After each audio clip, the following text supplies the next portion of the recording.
Hello friends, स्वागत है आपका सबको सिंह चैनल पर। लेकिन आज के वीडियो के साथ एक बहुत बड़ी दिक्कत ये हो गई है कि मैं जिस कॉमिक्स का रिव्यू करना चाहता हूं वो कॉमिक्स मुझे मिल ही नहीं रही है। जी हां दोस्तों, मैं बात कर रहा हूं वट्टाकट्टू की, जो अभी हाल ही में हमारे पास आई है अल्फा कॉमिक्स की तरफ से। और क्योंकि वो एक सुपर हीरो है पानी का, और उसकी जो इच्छा है वो ये है कि क्राइम फाइटिंग को फिलहाल एक वो ब्रेक लेके छुट्टियों पे चला जाए, और वो कॉमिक्स भी शायद छुट्टियों पे चली गई है। और मैं परेशान हूं, कहां से आएगा वट्टाकट्टू और मैं कैसे आपको रिव्यू करके बताऊंगा उस कॉमिक्स के बारे में। सब जगह ढूंढ लिया दोस्तों, सारा कलेक्शन ढूंढ लिया है, लेकिन वट्टाकट्टू तो हाथ ही नहीं आ रहा मेरे। कहां ढूंढूं मैं उसको? ओए टट्टू, मेरा नाम है वट्टाकट्टू। अब तू मेरे को ढूंढ रहा है धरती पे, जबकि तुझे पता है मैं हूँ सुपर हीरो समुद्र का। तो समुद्र में ढूंढने जाना मेरे को, धरती पे ढूंढनेगा तो मैं तेरे को नहीं मिलेगा। हिंट मैंने तेरे को दे दिया, पानी का हीरो मिलेगा पानी में, धरती पे नहीं। तो अपनी खोज का दायरा फैलाओ सब कुछ सिंह, और कुछ करके दिखाओ और ढूंढ लो वट्टाकट्टू को, ताकि लेके आ सको आप उसको दर्शकों के सामने। मैं चला चुकी हूँ बेमारी। तो वट्टाकट्टू के इस ज्ञान के बाद मैं चल पड़ा पानी के अंदर वट्टाकट्टू को ढूंढने, और पानी की गहराइयों में हर तरफ मैंने देखा लेकिन मुझे कहीं नहीं दिखा। और थोड़ी देर बाद सतह पर तैरता हुआ दिखा मुझे वट्टाकट्टू, जिसकी तरफ जब मैं बढ़ा बाहर निकल के तो वो भाग चला मेरे हाथों से बहते हुए बहुत दूर।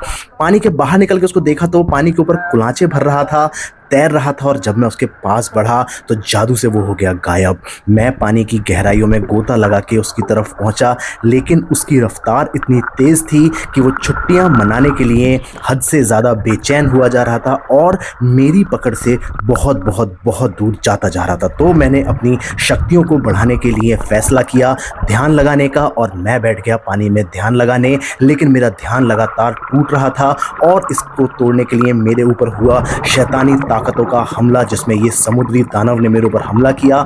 मैं बच के तो भागा, लेकिन मुझे नहीं पता था कि वो दानव अपने दोस्त को भी लेकर आ जाएगा, और दोनों ने मिलकर मेरी ऐसी धुलाई की कि मुझे वहाँ से बच के भागना मुश्किल हो गया। अब वहाँ से बच के भागा, और मैंने डिसाइड किया कि अब मुझे अपनी शक्तियाँ बढ़ानी पड़ेंगी। और मैंने अपने गुरुजी को याद किया और गुरुजी से कहा कि गुरुजी, मेरी शक्तियों को थोड़ा विस्तार दीजिए।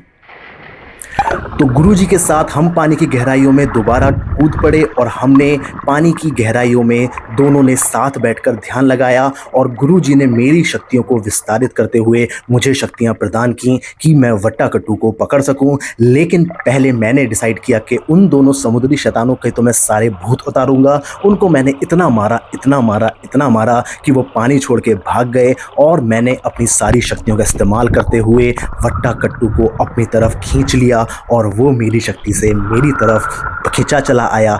और अब वट्टाकट्टू मेरे हाथों में है, इसको लेके मैं आ रहा हूं पानी के बाहर।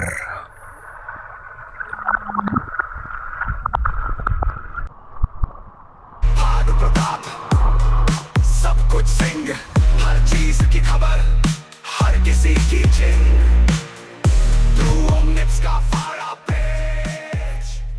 तो दोस्तों, देखा आपने किस तरीके से समुद्र की गहराइयों में से मैं आपके सामने लेकर आ चुका हूं वट्टाकट्टू को। तो दोस्तों, वट्टाकट्टू अल्फा कॉमिक्स तरफ से आया पहला इशू है इस सुपर हीरो का, जिसका पूरा नाम है the legend of Vattakattu claws of justice, जिसकी कहानी को लिखा है साहिल एस शर्मा ने। और उसके साथ इसमें जो आर्ट और कलर्स किए हैं बेहद खूबसूरती से वो किए हैं ऋषि भारद्वाज ने। इसके दोस्तों इनर पैनल्स को आप देखें, या इसके कवर आर्ट को आप देखें, या बैक साइड के आप आर्ट को देखें, तो उससे आपको अंदाजा हो सकता है कि किस प्रकार के आर्टवर्क को इसमें यूज किया गया है और कैसा अनूठा ये सुपर हीरो है। क्योंकि अभी तक जिन सुपर हीरोज को हमने देखा है वो इंसान हैं और अलग अलग शक्तियां रखते हैं, लेकिन ये दोस्तों अनूठा एक ऐसा सुपर हीरो है जिसने लुंगी पहनी हुई है, और वो इंसान ना होके एक समुद्री जीव है, जिसका एम है, जिसका मिशन है, जिसका विजन है समुद्र को क्राइम फ्री बनाना, और उसके साथ साथ छुट्टियों पर जाना। तो क्या वो छुट्टियों पर जा पाता है या नहीं, वो तो दोस्तों इस सीरीज को पढ़ने के बाद पता चलेगा। लेकिन इस वीडियो में हम लोग एक बार देख लेते हैं कि इसमें किस तरीके का आर्टवर्क यूज किया गया है, कैसी इसकी स्टोरी लिखी गई है और क्या इसकी खूबियां हैं। तो दोस्तों सबसे पहले मैं बात कर लेता हूं इसकी स्टोरी की। जैसा कि मैंने आपको बताया, इसको मन है छुट्टियों पर जाने का और ये छुट्टियों पर जाने की कोशिश भी करता है, लेकिन अचानक से एक हुए हादसे की वजह से इसको वापस आना पड़ता है अपने मिशन पे और उस मिशन को अंजाम देता है अपनी छुट्टियों को सेक्रीफाइस करके। और क्या इन द एंड वो छुट्टियों पे जा पाता है या नहीं, वो तो आप इसको देख के ही समझ पाएंगे। लेकिन जो पूरा एडवेंचरस सीरीज में चलती है दोस्तों, वो बहुत ज्यादा अच्छी है। इसके साथ में जो कैरेक्टर्स आते हैं, जिस तरीके से ये पूरी एक रेजर जॉ राणा करके असासिन एकेडमी बनाई हुई है, ये अपना कैरेक्टर है। इसके जो गैजेट्स हैं और साथ में जो ये फिश इसके साथ है, इसके बोलने का स्टाइल दोस्तों बहुत अलग है। यानी कि अगर मैं इसको हिंदी में इमेजिन नहीं कर पाता हिंदी में किस तरीके से ट्रांसलेट करेंगे, लेकिन जिस तरीके से ये वर्ड्स को खींच के बोलते हैं, जैसे आप देखते हैं I am feeling a touch shy, यानी कि शाय नहीं बोलती है। तो इस तरीके से इसको लिखा गया है और जब आप इसको पढ़ते हैं, जैसे रोमांटिक को अगर आप यहाँ पे पढ़े तो रोमांटिक, तो मतलब इसमें आपको वो डिज्नी वाला फील आता है कि हाँ ये कैरेक्टर है जो थोड़ा सा फनी स्टाइल में बोलता है, जिसका अलग ही अपना एक प्रोनाउंसिएशन है और अपने ही अलग स्टाइल में उसको बोलता है। तो दोस्तों जिस तरीके से ये इसकी लेटरिंग की गई है, जिस तरीके से इसमें ये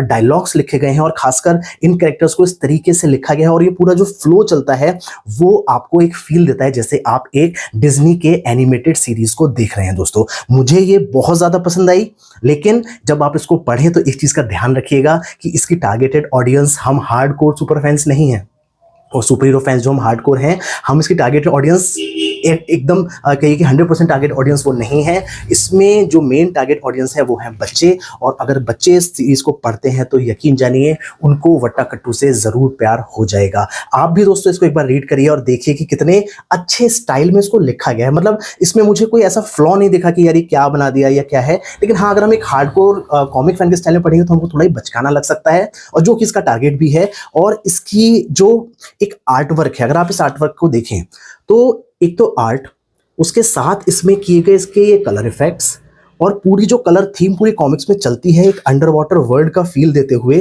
वो अगर आप देखें तो दोस्तों वो बेहद खूबसूरत है। अगर आप बैक में आप देखें तो आप देखिए इसमें कलर्स कितने खूबसूरती से किए गए हैं। आर्टवर्क तो दोस्तों वही स्टाइलिश है, सिंपल जो बोलते हैं हम कार्टून आर्ट स्टाइल है वो लिया गया है, लेकिन जिस तरीके से इसमें कलरिंग की गई है वो कलरिंग इस पूरे आर्टवर्क में दोस्तों 4 चांद लगा देती है और समुद्र के अंदर बने इस खूबसूरत संसार को आपके सामने पूरी तरीके से जीवंत कर देती है। अब ये हिंदी में आएगा या नहीं आएगा वो तो मैं नहीं कह सकता, लेकिन इसको इंग्लिश में पढ़ने के बाद दोस्तों एक बहुत अच्छा रीडिंग एक्सपीरियंस मिलता है, क्योंकि मैं भी उन्हीं लोगों में से हूं जिनको हिंदी रीडिंग ज्यादा पसंद है इंग्लिश के मुकाबले। लेकिन इस पर्टिकुलर कॉमिक्स में दोस्तों मैं कह सकता हूं कि हाँ, इंग्लिश रीडिंग ने फर्स्ट टाइम और जो फर्स्ट हैंड एक्सपीरियंस है वो बहुत बहुत बहुत अच्छा दिया है। तो दोस्तों इसमें जो एक फ्लॉ मुझे लगा वो ये है कि इसमें स्पाइन ना होके ये स्टेपल बाइंडिंग है, जो कि अल्फा कॉमिक्स में या राजवंश भाई संजय गुप्ता में हमने अभी तक नहीं देखी है। इसके दोस्तों और इसमें एड्स आपको दिए गए हैं, जो कॉमिक्स आ चुकी हैं सभी कॉमिक्स जो है वो सब, इनफैक्ट